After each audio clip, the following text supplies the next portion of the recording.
Et bonjour à tous les amis, j'espère que vous allez bien. On se retrouve aujourd'hui pour un tout nouveau live. Beaucoup de choses à voir aujourd'hui. Encore une fois, une première partie analyse du marché. On va regarder notamment les grosses capitalisations, donc Bitcoin et Ethereum. Dans une deuxième partie, on verra certains altcoins qui sont en grosse difficulté, d'autres qui réagissent très bien, et donc une belle volatilité sur le marché des altcoins. Dans une troisième partie, on parlera d'un potentiel crash boursier qui va arriver dans les mois et les années à venir et comment il va être possible de s'en protéger. Et enfin, dans une dernière partie, on reparlera de la Russie et des crypto-monnaies puisque ça avance aussi de leur côté. Donc un très gros live. Je vous invite à participer au live en posant vos questions tout au long de ce live. Comme ça, entre chaque partie, justement, je ferai des petites pauses pour y répondre. Et puis, si jamais vous ne pouvez pas regarder l'intégralité du live, eh bien, je vous invite à aller voir la rediffusion. Je vous mettrai juste après sur la chaîne YouTube comme d'habitude. Évidemment, on parlera un petit peu du Luna. Je donnerai mon avis en fin de live sur la situation actuelle de Luna. Qu'est-ce qui se passe? Qu'est-ce qui va se passer? Est-ce que c'est intéressant ou pas? Voilà les amis, on va pouvoir commencer tout de suite. C'est parti, je vous mets face à l'écran et c'est parti. Bon, globalement, on a un marché dans le vert dans ce début de week-end, donc plutôt intéressant, ça fait du bien. Ok, un Bitcoin qui a plutôt bien réagi depuis hier soir, qui repasse donc au-dessus des 29 000 dollars. Ethereum, lui, a bien rebondi sur son support des 1700 dollars, on le verra juste après. Et du côté des altcoins, on a toujours cette belle volatilité avec certains altcoins qui performent très bien. Hein. Je peux penser à Avax qui performe bien sur les dernières heures, là, mais sinon plutôt DREP, XTZ ou encore le Ape. Et puis certains qui sont plus en difficulté, comme le Dodge, le DOT, le XMR ou le ICP. Du côté de l'indice Fear and Greed, on est toujours dans un niveau de peur extrême, rien d'étonnant, hein, on en a 10 à 12 je crois aujourd'hui, ça a remonté un tout petit peu, 13 cet après-midi, donc ça a remonté un petit peu, mais toujours aussi peu d'espoir et aussi peu d'optimisme sur le marché. On fait un petit tour rapidement sur l'indice Blockchain Whisper, on voit que globalement les personnes sont encore majoritairement en confiance, on est à 66% de long en moyenne sur Binance contre 33% de short. Je vous le rappelle, la majorité a souvent tort, donc attention, on pourrait plutôt donner raison aux shorts assez prochainement. Voilà, comme je vous le disais, Bitcoin, lui qui est repassé au-dessus des 29 000 dollars, malgré la cassure de ce triangle de compression, il a bien réussi à rebondir sur son support, ici des 28 500 dollars. Donc plutôt intéressant. L'objectif désormais en H4 va être de clôturer de nouveau au-dessus de la Kijun, hein, la courbe que vous voyez ici en rouge, qui serait un très très bon signal haussier qui nous permettrait potentiellement de réintégrer le pattern et pourquoi pas de repasser au-dessus du nuage. Je vous le rappelle, et ça je vous l'ai expliqué dans la vidéo d'hier soir, l'objectif pour Bitcoin d'ici dimanche va être de tenter de regagner les 31 300 dollars pour réaliser une bonne clôture weekly. Okay, dans le cas contraire, et si on n'y arrivait pas, alors on ferait une nouvelle clôture weekly en dehors du range, ce qui serait un nouveau signal baissier bien embêtant et ce qui devrait nous annoncer un retour vers les 20 000 dollars dans les semaines à venir.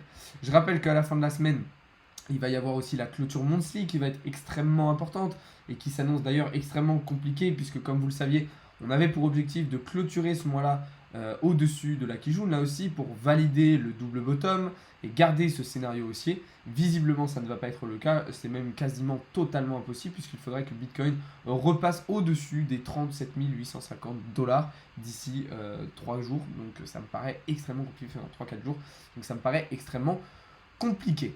Mais bon, on garde espoir et on va voir un petit peu ce qui va pouvoir se passer. Mais globalement, voilà la situation sur Bitcoin. Donc là, on a pu profiter de ce rebond sur le support pour prendre une position en longue, pardon.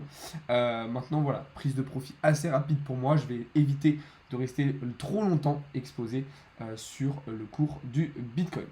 Du côté d'Ethereum, on avait plutôt eu une bonne réaction aussi. Hein. Je vous le rappelle que Ethereum avait cassé son range en H4 par le bas il y a quelques jours. On est venu donc, comme prévu, bien travailler ici sur le support des 1700 dollars sur lequel on a très bien rebondi. Et puis là, on se dirige tout simplement vers un retour au-dessus des 1800 dollars. Donc ça fait plaisir, tant mieux. Et on espère évidemment réintégrer cette zone de range assez prochainement, même si ça ne va pas être une mince affaire. Et puis, dans tous les cas, vous le saviez, je suis plutôt baissier sur le marché en ce moment. Donc je m'attends plutôt à un retest, pourquoi pas, du support des 1700 dollars dans les jours et les semaines à venir. Voilà pour cette première partie de live sur les grosses capitalisations. Donc Bitcoin et Ethereum. Je vais faire un petit point rapidement pour répondre à vos questions.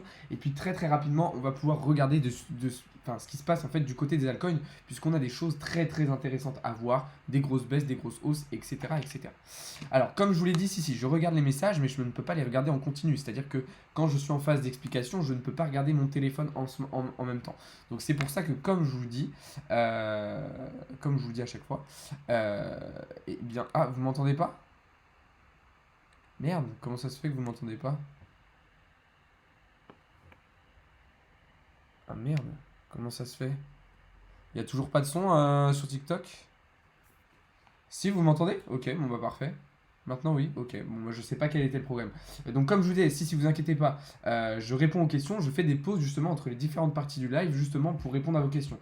Mais c'est vrai que quand je suis en phase d'explication comme ça, bah, je peux pas regarder mon téléphone en même temps et donc je peux pas répondre en fait à vos questions en même temps. Donc c'est pour ça. Ok, ok. Bon bah c'est relou si vous m'entendiez pas, c'est dommage. Ok, du coup là, ce qu'on va faire, c'est que dans une deuxième partie, désormais, on va regarder ce qui se passe du côté des altcoins. Il y a beaucoup de volatilité, beaucoup d'opportunités. Donc, let's go, on va regarder tout ça directement. Alors, hop, voilà. Déjà, on va commencer par Avax, lui qui continue de très bien corriger depuis maintenant plusieurs jours. La chute d'Avax est vraiment violente, comme vous le voyez juste ici, surtout depuis 2-3 jours, on a enchaîné avec 3 très grosses bougies rouges. Aujourd'hui, enfin, une réaction de la part d'Avax qui s'envole totalement. Donc nous, ça nous a permis à court terme de prendre des prises de position ultra intéressantes. Comme vous voyez, c'était en M15. Donc de cette manière, vous voyez qu'on avait ce triangle de compression donc qui était très intéressant. On a attendu la cassure, on a pris position et on est venu chercher toutes les targets qu'on s'était prévues. Donc très intéressant, moi j'avais placé une target finale à 25 $, donc tout a été touché, c'est extraordinaire. Donc voilà, maintenant qu'est-ce que va faire Avax? Est-ce qu'on va revenir de nouveau tester ici le pattern où on va prolonger cette hausse? C'est assez compliqué de le savoir pour le moment et on va être aussi très dépendant de ce que vont faire encore une fois les grosses caps comme Bitcoin et Ethereum. Alors par contre, j'ai pas trop d'explications sur pourquoi Avax chute autant depuis quelques jours. C'est vrai que on est vraiment sur une grosse correction comparé à certains autres altcoins qui se stabilisent. C'est vrai que Avax, lui, de son côté, a vraiment une très grosse tendance haussière depuis maintenant le début du mois de mai. Ok, contrairement à certains altcoins qui se stabilisent un petit peu mieux depuis la mi-mai, comme on voit ici sur le XRP. Donc, j'ai pas forcément la réponse. Avax, ça reste un écosystème très intéressant qui a pour moi beaucoup de potentiel. J'espère que vous m'entendez toujours sur le live. Ouais, c'est bon. Ok, cool. Voilà, j'ai pas forcément d'explication. Ça reste un écosystème qui est très intéressant, qui a beaucoup de potentiel selon moi. Donc personnellement, je ne m'inquiète pas et je continue à investir dessus. Mais c'est vrai qu'en ce moment, la situation est assez compliquée pour Avax. Alors maintenant, à quoi on peut s'attendre? Qu'est-ce qui peut se passer? Qu'est-ce qui peut être intéressant de faire? Globalement, moi, je reste extrêmement prudent puisqu'on est quand même sur des niveaux très très bas aujourd'hui sur Avax. On voit qu'on est sur un niveau de support qui est assez fragile et qui en plus ne semble pas tellement tenir. Donc on pourrait clairement imaginer une correction qui va se prolonger en fait sur le cours de la VAX. Donc moi personnellement, je ne vous conseille pas de racheter de la VAX en ce moment pour du long terme. Par contre, profitez de la volatilité qu'il y a sur le cours de la VAX à court terme, donc comme on l'a montré juste avant en M15, et bien pour prendre ce genre de positions qui vont être très intéressantes et qui vont permettre d'aller chercher des bénéfices assez rapidement à court terme. Dans tous les cas, vous le voyez, ici j'avais désigné une target de cassure qui devait nous emmener en direction des 20,34 $. C'était la cassure du pattern daily. Donc il y a des chances que tout ça ne soit en fait qu'un fake out et qu'on vienne réintégrer puis casser par le bas pour venir chercher les 20,34 $. Donc on va surveiller tout ça assez attentivement dans les prochains jours. Moi, la VAX, ça reste une crypto-monnaie que j'affectionne particulièrement. J'aime bien la trader. Et j'aime bien aussi tout l'écosystème qu'il y a autour. C'est pour ça que je m'y intéresse. On regarde désormais du côté du GST de la BSC qui est en grosse difficulté. Un GST qui depuis son ATH d'avril dernier, donc au-dessus des 7 $, et s'est totalement écroulé. Comme vous le voyez juste ici, on est désormais à 1,80 $. Donc on est sur des zones qu'on n'était jamais venu toucher pour le moment. Donc là en fait le problème c'est qu'on fait une découverte de prix inversée. C'est-à-dire que d'habitude, voilà, on part de découverte de prix quand on touche un nouvel ATH et que du coup, il n'y a plus de structure dans le passé qui peuvent nous bloquer. Et bien là, en fait, c'est un petit peu la même chose, sauf que le problème, c'est qu'on l'a fait par le bas, c'est découverte de prix. Donc, c'est-à-dire qu'on ne peut pas savoir, en fait, réellement, et bien jusqu'où va pouvoir descendre le GST. Donc, c'est assez problématique. Moi, personnellement, je ne m'étais pas positionné sur cette crypto-monnaie-là. J'ai hésité, mais je ne m'étais pas positionné. Par contre, évidemment, il y avait des prises de position qui étaient intéressantes à prendre. On avait eu ce long ici, on avait pris de cette manière. Et puis après, on avait enchaîné. Alors, ça, je vous en avais parlé dans un live. On avait enchaîné sur un short. Alors, qui ressemblait à peu près à ça, il me semble. On avait pris un short, en fait, tout simplement, et bien à la cassure du support ici des 4 dollars. Donc, très intéressant. Félicitations à ceux qui ont suivi ces conseils. D'ailleurs, je vous invite à bien regarder tous les lives et aussi toutes les vidéos que je sors sur YouTube, puisque je vous partage vraiment beaucoup d'analyses, beaucoup d'opportunités. Et je vous invite aussi évidemment à rejoindre le serveur Discord, puisque c'est là où vraiment je partage mes signaux de manière précise. Donc si ça vous intéresse, vous avez tous les liens dans la bio. Voilà, sur le reste des altcoins, on a toujours cette volatilité à court terme hein, qui nous a permis de prendre vraiment pas mal de positions super intéressantes cette semaine. Je vous montre ici l'exemple du XRP. Alors le XRP, voilà, on n'est pas encore venu chercher toutes les targets qu'on s'était prévues, mais on est quand même largement en bénéf. Donc voilà, si jamais vous n'aimez pas trop laisser des positions ouvertes pendant trop longtemps, et bien n'hésitez pas à prendre vos bénéfices, il n'y a pas de souci. On avait un trade similaire sur le DYDX. Alors c'était en M15. Alors on avait pris une première prise de position il y a quelques jours et puis là vous voyez qu'on en a pris une deuxième suite à la cassure de ce triangle de compression. Donc là pour l'instant tout se passe très très bien pour le DYDX. L'objectif va être de prendre des profits assez rapidement pour venir chercher le haut du pattern en direction des 1,76$. Du côté de l'EGLD, là on attend aussi une potentielle cassure de ce triangle de compression en M15 avant évidemment de rentrer en position hein, puisqu'il faudra aussi casser le nuage d'Ishikamoku. Alors maintenant, vous voyez que pour le moment, on semble se diriger plutôt vers une cassure par le haut. Donc là, en plus, on est revenu tester la Kijun. Donc là, je pense qu'on a un bon point d'entrée sur EGLD.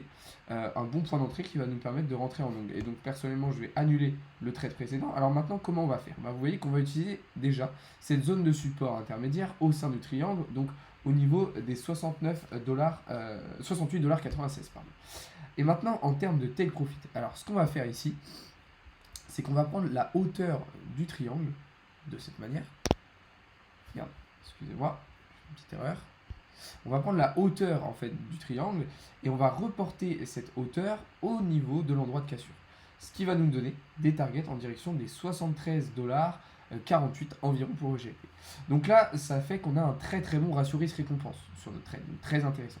Du coup, moi ce que je vais me permettre de faire, ça va être de redescendre un petit peu mon stop loss et de le positionner en fait au niveau du place SB qui jaune qu'on a juste ici, donc plutôt en direction des 68,61$.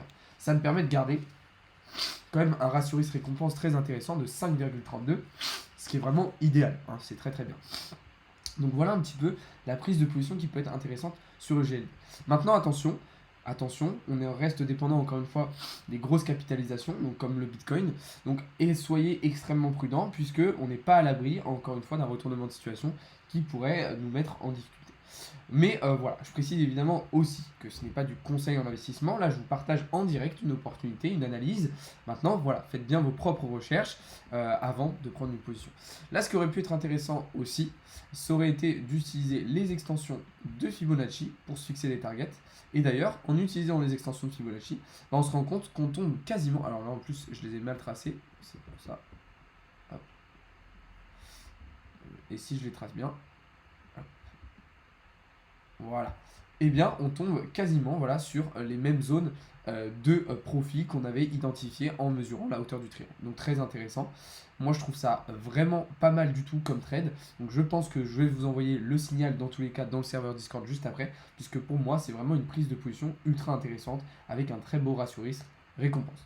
Donc voilà un petit peu ce qu'on pouvait dire du côté des altcoins. On a évidemment des stabilisations un petit peu sur l'ensemble des altcoins. Enfin en tout cas on en a eu au cours de la semaine, mais ça commençait à bouger un petit peu de manière assez hétérogène. C'est-à-dire que voilà, c'était un petit peu chacun leur tour. On allait avoir des altcoins qui allaient prendre des initiatives assez intéressantes.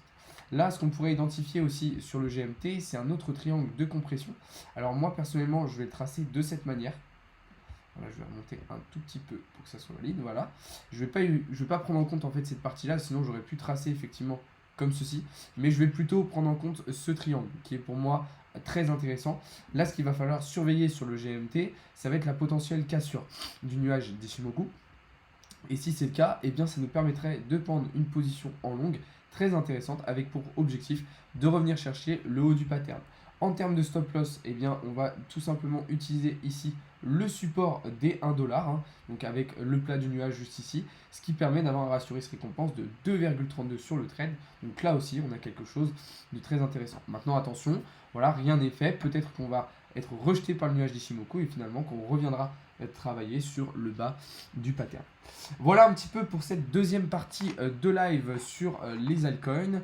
Je vais répondre rapidement à vos questions et puis après on pourra passer tout simplement sur la dernière partie du live qui concernera, enfin les deux dernières parties du live qui concerneront un futur crash boursier à venir tout simplement et sur l'évolution de la Russie avec les crypto-monnaies.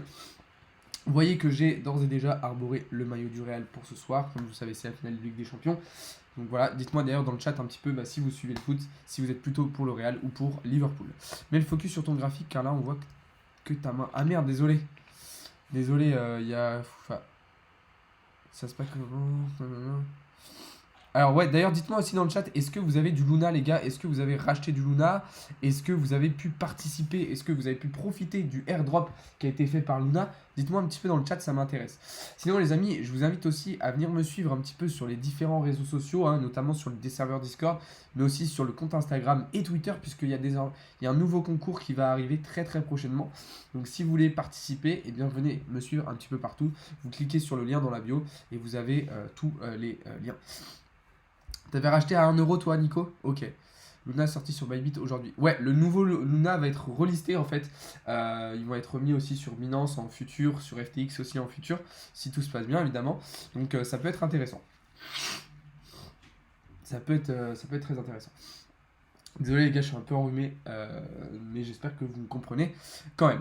Donc comme je vous disais, on va commencer du coup la troisième partie là de ce live qui va concerner bien un futur crash boursier, un potentiel futur crash boursier. Je vous rappelle que c'était un scénario que j'avais évoqué il y a maintenant quelques mois. Je vous avais fait une grosse vidéo sur YouTube justement où je vous parlais d'un futur crash boursier qui allait potentiellement arriver. Alors ça remonte, hein, je pense que c'était au tout début de l'année 2022 ou même peut-être fin 2021.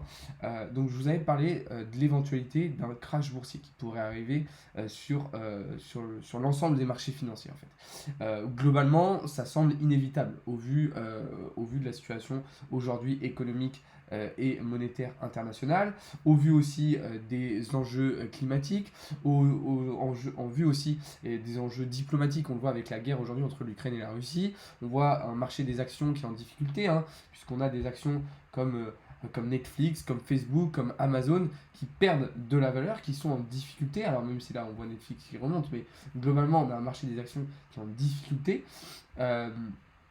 On a des indices boursiers comme le S&P 500, le CAC 40 qui ont fait au début de l'année 2022 des nouveaux plus hauts. Il y a un moment où tout ça va s'arrêter.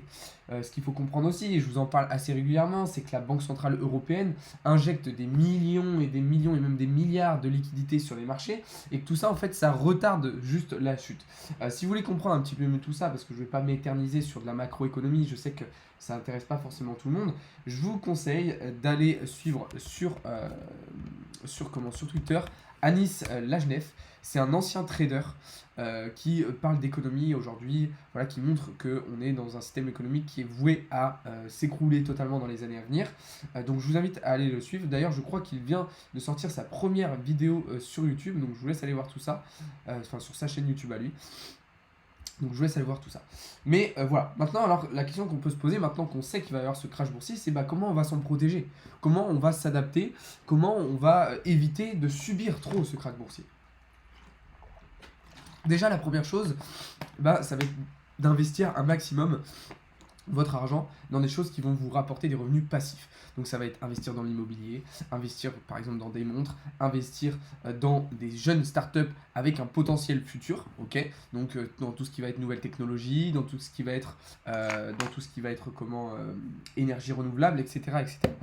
Par contre, je vous conseille pas tellement d'investir dans des actions comme Apple, comme Amazon, etc. Parce que pour moi, ces entreprises-là, elles vont plus perdre de la valeur aujourd'hui qu'en prendre. Ok. Alors, quand je dis aujourd'hui, c'est à moyen long terme. Évidemment que probablement que l'action Apple va continuer de grimper dans les 2 prochaines années. Mais sur 10 ans, je suis vraiment pas sûr que ça continue de baisser.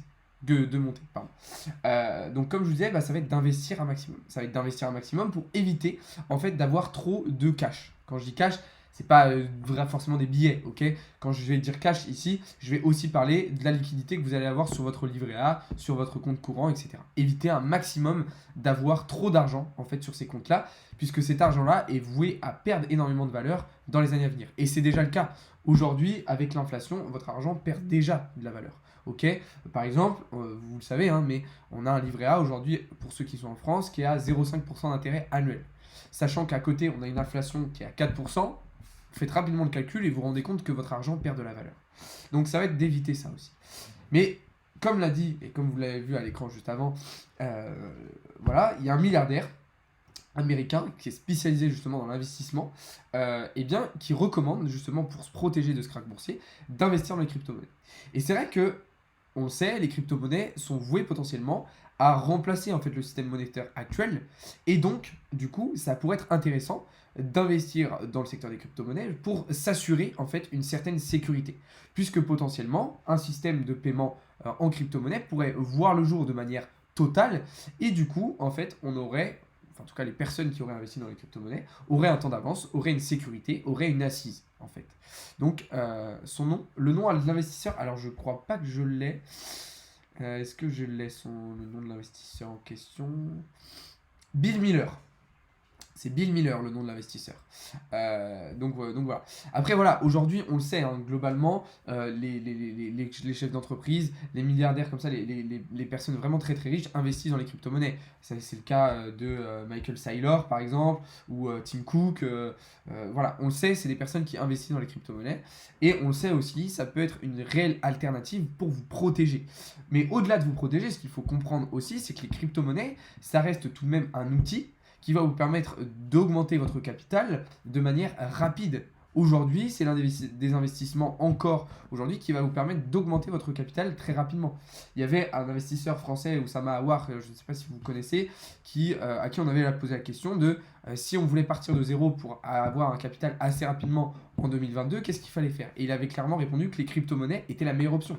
Et c'est vrai. Aujourd'hui, si vous investissez dans les actions, dans les matières premières, oui, à long terme, vous allez être rentable, mais vous allez avoir du mal à dégager, par exemple, 100 000 euros de chiffre d'affaires avec juste les actions et les matières premières. Alors que c'est quelque chose qui est beaucoup plus facilement réalisable avec les crypto-monnaies. Et ça ne sera pas toujours le cas, puisque c'est le cas parce qu'aujourd'hui, c'est un marché qui est jeune, c'est un marché qui est en développement, mais il y a un jour où tout ça va s'arrêter. Et on va avoir probablement un marché beaucoup plus stable qui ressemblera plus, selon moi, au marché des actions et des matières premières. Donc voilà un petit peu ce qu'on pouvait dire sur cette partie-là. C'est une partie qui me semble très intéressante. Mais il a dit qu'il a beaucoup perdu. Ah bah bien sûr qu'il a perdu, mais de toute façon, à partir du moment où aujourd'hui quelqu'un a investi dans le Bitcoin au-dessus des 30 000 dollars ou dans les altcoins au-dessus de leurs ATH, enfin au niveau de leur ATH, forcément ces personnes-là ont perdu de l'argent. Mais c'est une perte qui est à court terme. C'est une perte qui est à court terme. Donc en fait, est-ce que c'est problématique? Est-ce qu'on s'en fout pas un petit peu d'être pendant un an dans le rouge sur notre portefeuille si au final sur la dizaine d'années sur laquelle on investit, on réalise des bénéfices extraordinaires? Bien sûr, tout le monde a des pertes, tout le monde a des pertes. Tout le monde n'est pas forcément négatif, mais ce que je veux dire, c'est que sur les investissements long terme, tout le monde aujourd'hui a un portefeuille qui a perdu un petit peu de valeur. C'est inévitable en fait. Même si vous étiez à 90% en stablecoin, bah, les 10% que vous aviez encore en crypto ont perdu un petit peu de valeur. C'est comme ça. Et voilà, très très bonne remarque Bruno, tant que tu ne vends rien, tant que vous ne vendez rien, vous n'avez rien perdu. Donc c'est là en fait où la psychologie de marché, la gestion de risque et la gestion des émotions va être très très importante. Très très importante, pardon. C'est que effectivement, tant que vous ne vendez pas, vous ne perdez pas. Oui, vous allez avoir vos Luna. Et on aura le même nombre. Alors non, vous n'aurez pas le même nombre. Si vous voulez savoir combien vous aurez de Luna, Je vous invite à aller voir la vidéo que je vous ai sortie hier soir sur YouTube et je vous invite aussi à aller voir une vidéo que je vous ai sortie sur TikTok hier où je vous expliquais en fonction de quand vous avez acheté du Luna, qu'est-ce que vous allez recevoir. Faut inciter les gens pour être sûr de ne pas perdre. J'ai pas compris. Faut insister les gens pour être sûr de ne pas perdre. J'ai pas compris. Voilà. Une dernière actualité dont je voulais vous parler dans ce live, et on va terminer on va terminer le live avec ça, c'est la Russie qui envisage désormais de mettre en place tout simplement des paiements internationaux en crypto. Alors on le sait, les crypto-monnaies ont un rôle ultra important dans le conflit russo-ukrainien cette année. Sur plein d'aspects, dans plein de secteurs, mais c'est un rôle vraiment très très important. Ça a permis par exemple à la Russie de un petit peu contre-attaquer, on va dire, ou en tout cas d'esquiver les sanctions économiques venant de l'Union européenne et des États-Unis. Pour le côté ukrainien, ça leur a permis d'avoir des rentrées d'argent pour justement investir dans le matériel militaire pour continuer la guerre. Donc les crypto-monnaies ont un rôle très particulier dans cette guerre. Et avec cette guerre, justement, la Russie est un petit peu écartée du système bancaire et monétaire international. On le sait, ils ont déjà la volonté de s'écarter totalement du réseau SWIFT. D'ailleurs, réseau SWIFT, comme on en a parlé hier, qui est potentiellement amené à disparaître dans les 5 prochaines années. Et du coup, là, ce qu'ils veulent faire, la Russie, c'est de vraiment mettre en place les paiements internationaux en crypto. Donc, c'est-à-dire que, voilà, un pays, par exemple, pourra acheter du gaz à la Russie directement en crypto-monnaie. Un pays pourra vendre du matériel militaire directement en crypto-monnaie. Donc là, ce qui est intéressant, c'est que du coup, on commence déjà à avoir des États qui se détournent un petit peu du système monétaire traditionnel et qui vont se diriger du coup plutôt bien vers des systèmes alternatifs comme les crypto-monnaies. Donc moi, je trouve ça évidemment ultra intéressant. L'autre chose qui va être très intéressante aussi, c'est le fait que du coup, qui dit des pays qui s'échangent des biens contre de la crypto-monnaie, qui dit des volumes de transactions qui vont s'élever. Puisque là, on parle de sommes qui vont être absolument phénoménales. Et donc, ces sommes-là qui vont engendrer des volumes très intéressants, vont permettre au cours des crypto-monnaies, et eux aussi, d'en profiter et donc de prendre de la valeur. Voilà les amis. Je vais terminer le live du jour sur cette belle actualité, sur ces belles paroles. J'espère que ça vous a plu, j'espère que j'ai bien répondu à vos questions. Si vous en avez d'autres, des questions, d'ailleurs, je vous invite à venir les poser sur le serveur Discord ou venir me les poser directement sur mes messages Instagram, en message privé. Sur ce, je vais vous souhaiter un très bon samedi soir, un très bon week-end dans l'intégralité. Je vous invite à venir dès demain matin, puisqu'il y aura davantage de contenu, davantage d'analyse, dès demain matin sur les différents réseaux sociaux, sur Discord, sur TikTok, etc. etc. Et évidemment, à la Madrid ce soir, j'espère que vous serez nombreux avec moi à supporter le Real. Sur ce les amis, je vous souhaite une très très bonne soirée, merci d'avoir été présents, c'était un plaisir d'échanger avec vous. Bonne soirée, c'était Alex de Crypto Learning.